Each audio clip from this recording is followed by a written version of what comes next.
بسم اللہ الرحمن الرحیم۔ عزیز طلباء، آج ہم کلاس 7 کا سبق نمبر 4 پڑھیں گے، جس کا عنوان ہے نظم و ضبط۔ تو آپ اپنی کتابیں کھول لیجئے اور میرے ساتھ ساتھ پڑھتے جائیے، تاکہ جہاں جہاں آپ کا تلفظ غلط ہو اس کو بھی آپ میرے ساتھ ساتھ ٹھیک کرتے جائیے۔ تو شروع کرتے ہیں۔ اس میں جو خاص الفاظ ہیں وہ دیے گئے ہیں۔ ایک ہے انتشار، تغیر و تبدل، حشرات الارض، حسن ترتیب، وقار، گامزن، کار فرمائی، عملداری۔ اب یہ خاص الفاظ ہیں جو اس مضمون میں آئیں گے، تو آپ اس کا خیال رکھیے گا، آگے چل کر ان کے معنی و مطلب بھی آپ کو سمجھا دیے جائیں گے۔ تو اب ہم شروع کرتے ہیں۔ نظم و ضبط دو لفظوں نظم اور ضبط کا مجموعہ ہے۔ یہ دونوں عربی زبان کے لفظ ہیں۔ نظم کے معنی ہیں لڑی میں پرونا اور ترتیب دینا، جبکہ ضبط کے معنی ہیں رکاوٹ۔ اس کا مطلب یہ ہوا کہ اپنے کاموں میں کسی قانون اور قاعدے کی پابندی کرنے کا نام نظم و ضبط ہے۔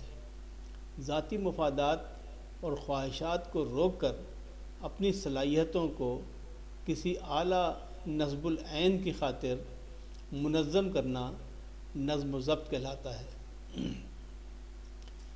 ہم یہ بھی کہہ سکتے ہیں کہ نظم و ضبط حسن ترتیب کا دوسرا نام ہے۔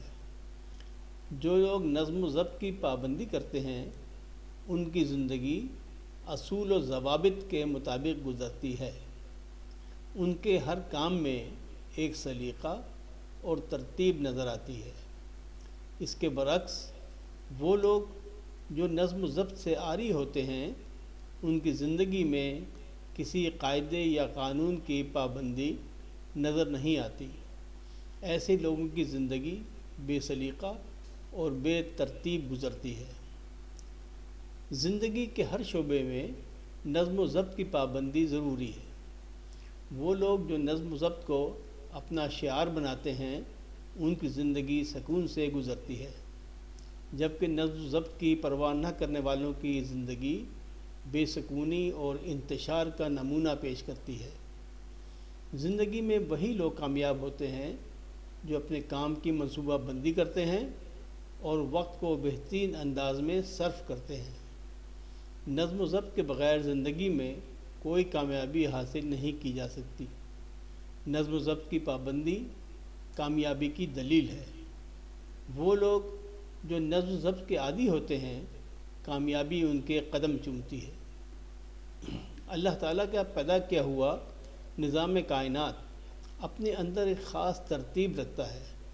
سورج کا ہر صبح وقت مقررہ پر مشرق سے طلوع ہونا اور وقت مقررہ پر مغرب میں غروب ہو جانا نظم و ضبط کی عمدہ مثال ہے۔ چاند کے گھٹنے بڑھنے میں بھی ایک ترتیب دکھائی دیتی ہے۔ اسی طرح موسموں کا تغیر و تبدل بھی ہمیں نظم و ضبط سکھاتا ہے۔ اس نظام فطرت سے انسان کو سبق ملتا ہے کہ وہ بھی اپنے ہر کام میں حسن ترتیب سے کام لے۔ پرندے، جانور اور حشرات الارض بھی نظم و ضبط کا خیال رکھتے ہیں۔ دن بھر دانہ دنکا چگنے کے بعد جب پرندے شام کو واپس اپنے گھروں میں جاتے ہیں تو وہ ایک خاص ترتیب سے اڑتے ہیں۔ شہد کی مکھیوں کی زندگی کا مطالعہ کریں تو ہمیں معلوم ہوتا ہے کہ اس ننھی مخلوق کی زندگی کس قدر منظم اور باقاعدہ ہے۔ چیونٹی اگرچہ کمزور مخلوق ہے مگر کبھی آپ نے اسے چلتے دیکھا ہے؟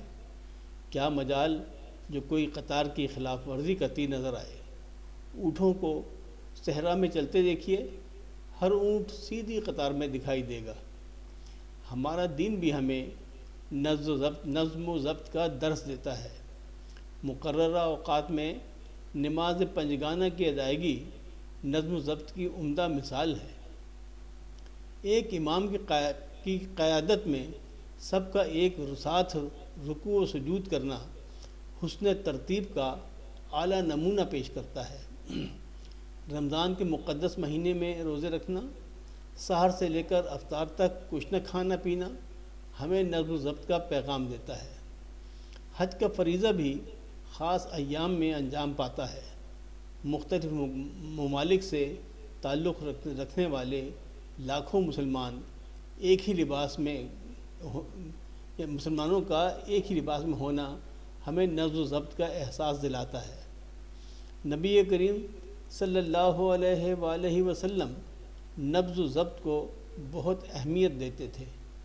آپ صلی اللہ علیہ وآلہ وسلم جب نماز کے لیے کھڑے ہوتے تو سب سے پہلے صفیں سیدھی کرواتے۔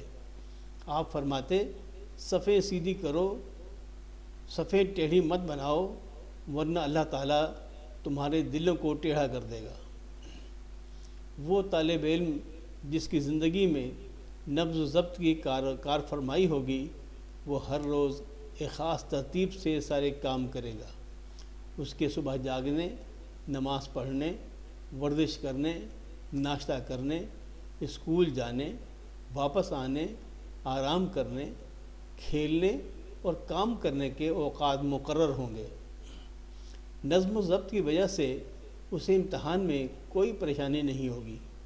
لیکن اس کے برعکس ایک ایسا طالب علم جس کی زندگی میں نظم و ضبط نام کی کوئی شے نہ ہو، جس کے جاگنے، پڑھنے، کھیلنے، گھر کا کام کرنے اور ٹی وی دیکھنے کے اوقات مقرر نہ ہوں، امتحان کے وقت سخت پریشان ہو جاتا ہے۔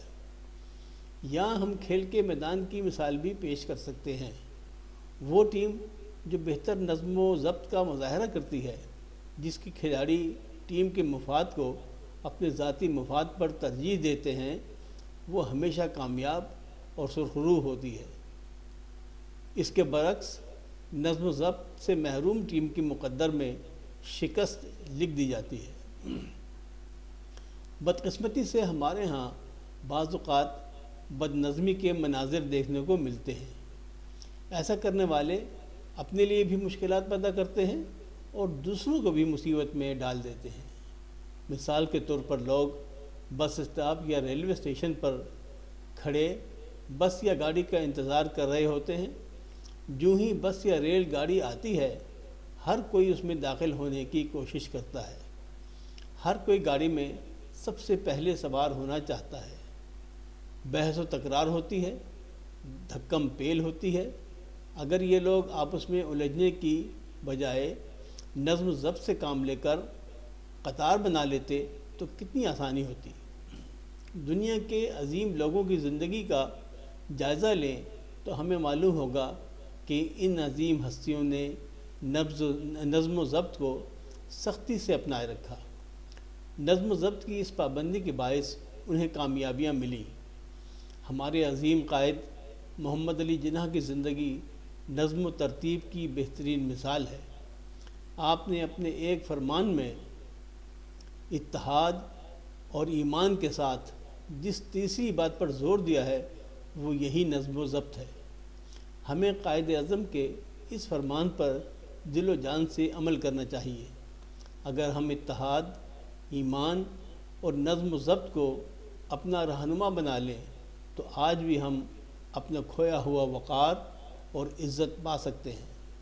یاد رکھیے، اگر ہم خود کو کامیاب انسان دیکھنا چاہتے ہیں اور اپنے پیارے وطن پاکستان کو ترقی کے راستے پر گامزن دیکھنے کی خواہش رکھتے ہیں تو ہمیں ہر حال میں قانون کی عملداری کو یقینی بنانا ہوگا۔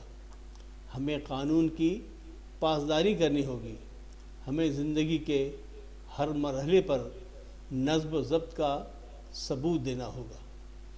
تو بچوں، یہاں پر یہ آپ کا مضمون ختم ہوتا ہے۔ اب ہم جناب ہم چلتے ہیں مشق کی جانب۔ آپ اپنی کتابیں کھول لیجئے اور جیسے میں بتاتا جاؤں ویسا اپنی کتابوں یا کاپیوں پر لکھ لیجئے۔ تو اس سبق کا جو سوال نمبر 1 ہے، اس میں پوچھا ہے کہ درج ذیل کے مختصر جواب تحریر کریں۔ وہ کیا ہے؟ نظم و ضبط کا کیا مفہوم ہے؟ تو اس کا جواب یہ ہے کہ اپنے کاموں میں کسی قاعدے اور قانون کی پابندی کو نظم و ضبط کہتے ہیں۔ نمبر 2، نظم و ضبط کی پابندی کرنے کے کیا فائدے ہیں؟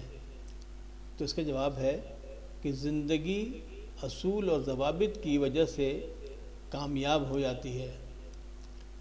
نمبر 3، نظم و ضبط کا خیال نہ رکھنے سے کیا نقصان ہوتا ہے؟ اس کا جواب ہے کہ انسان نظم و ضبط کا خیال نہ رکھنے سے زندگی میں کوئی کامیابی حاصل نہیں کر سکتا۔ اگلا سوال ہے کہ قطار بنانے کا کیا فائدہ ہوتا ہے؟ تو اس کا جواب ہے کہ دھکم پیل اور آپس میں الجھنے سے بچ کر سکون سے کام انجام دیا جا سکتا ہے۔ اگلا سوال ہے قانون کی عملداری سے کیا مراد ہے؟ تو اس کا جواب ہے کہ ایک قانون پر عمل کرنے سے معاشرے میں انتشار پیدا نہیں ہوتا۔ اگلا سوال ہے کہ ایک طالب علم بہتر منصوبہ بندی سے اپنے شب و روز کو کس طرح سنوار سکتا ہے؟ تو اس کا جواب ہے کہ ایک ترتیب کا عادی ہونے کی وجہ سے اسے امتحان میں بہتر کامیابی نصیب ہوتی ہے۔ اگلا سوال ہے ہمارا دین ہمیں کس طرح نظم و ضبط کی تعلیم دیتا ہے؟ اس کا جواب ہے کہ مقررہ اوقات اور ترتیب سے نماز، روزہ اور حج وغیرہ میں پابندی وقت سے یہ تمام عبادات کی جائیں تو اس کی وجہ سے انسان کی زندگی میں نظم و ضبط اور ایک نظم و ضبط کی کیفیت پیدا ہو جاتی ہے۔ چلیں اب سوال نمبر 2 ہے، اس نے پوچھا ہے کہ سبق کے مطابق درست جواب پر ٹک کا نشان لگائیے۔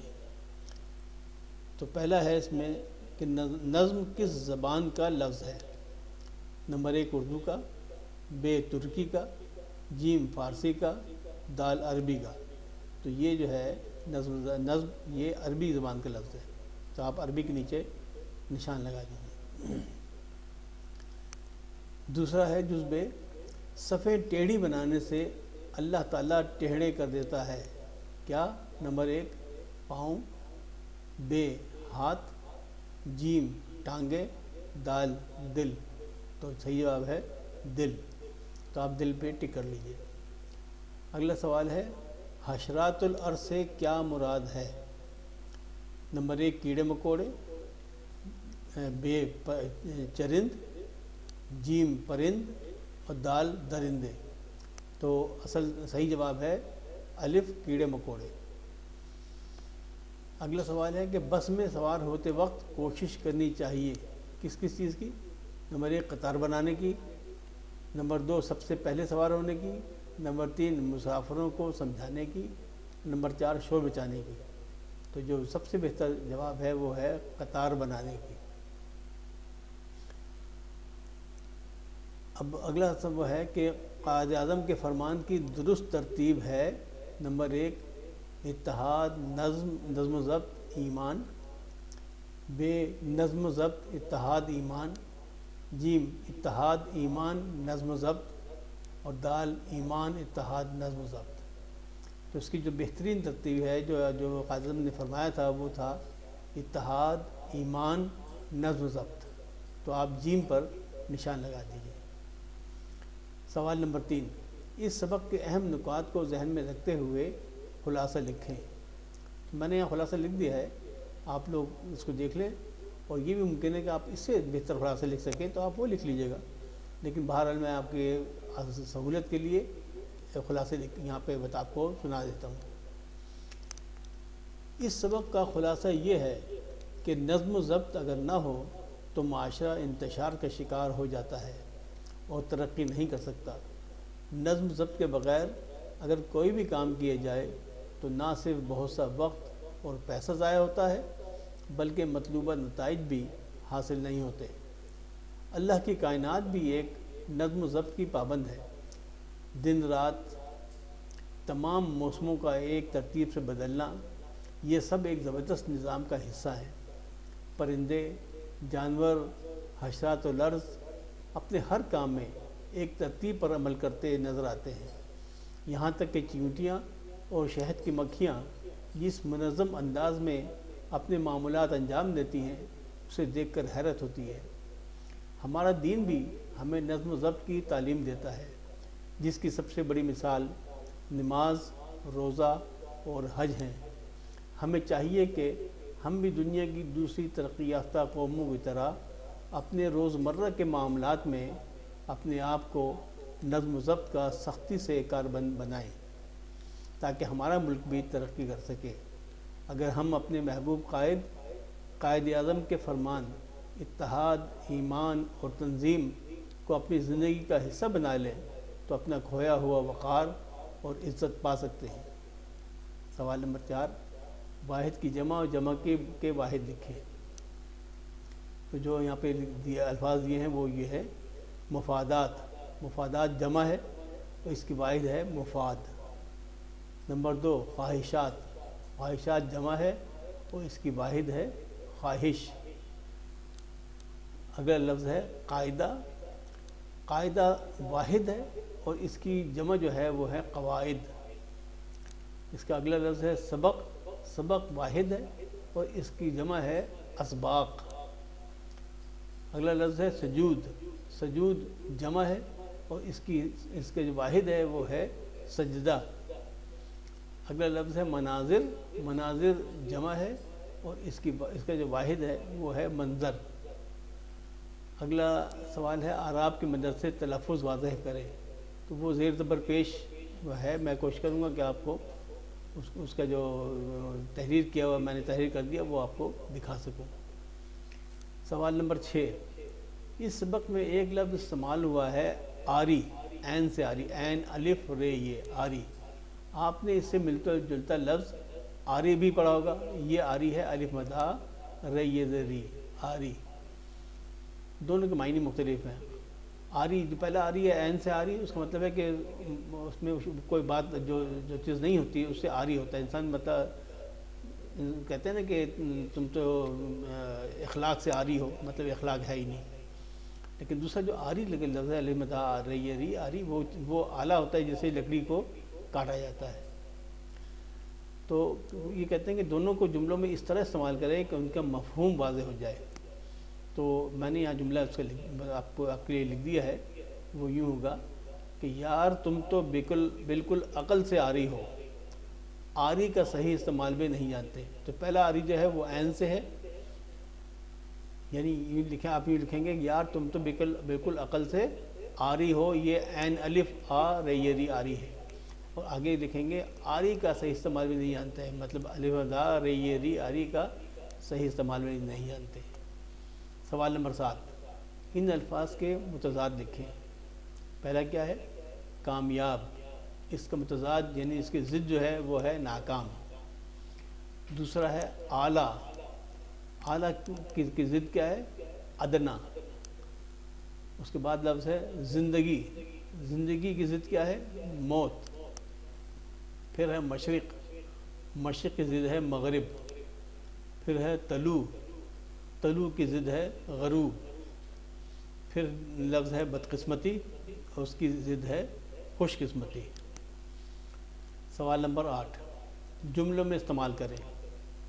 کون کون سے لفظ ہیں؟ نظم و ضبط، نظام کائنات، کار فرمائی، سرخ و رو، بحث و تکرار۔ تو جواب میں اس کے لکھ دی ہیں۔ پہلا ہے نظم و ضبط۔